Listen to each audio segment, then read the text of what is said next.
Hey guys, Dr. Ronson Dykstra here from Mission Health Center. Today I want to take a couple minutes and show you how to do some strengthening and stretching moves for your lower back, especially if you're experiencing some low back pain.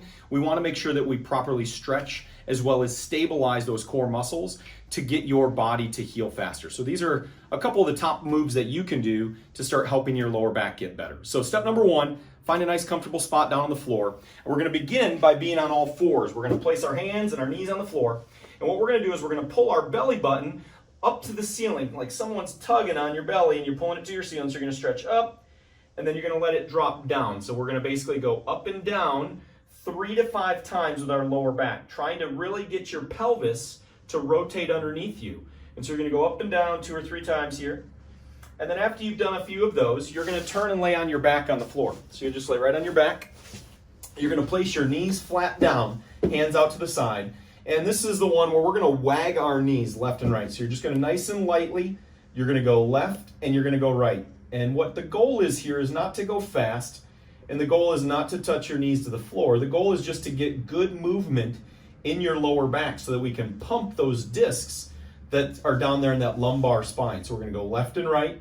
And we're going to do this one for about 3 minutes. I like to do this one to just kind of waken that back up and warm it up a little bit. And so you go left and right. After you've done that nice little stretch, you're going to lay both legs down. You're going to take one knee at a time and bring it up, and we're going to do another stretch here. We're going to take the knee and we're going to pull it to your chest.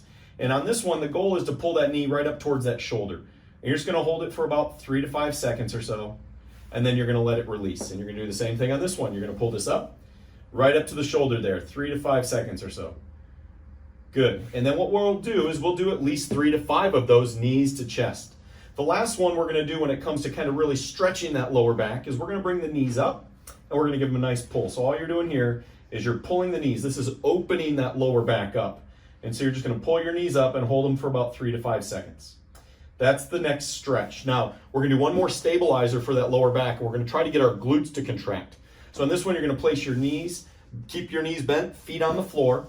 And on this one, you're going to try to do similar to what we did there just a minute ago where you were on all fours. We're going to pull our pelvis up, and so we call this a bridge, and we're just going to hold it and contract it and then back down. We're going to do it for 3 seconds. And so you'll let it rest, and then you're going to go up and you're going to count to 3, and then you're going to go back down. The goal is to engage that lower abdominal muscle to stabilize your lower back.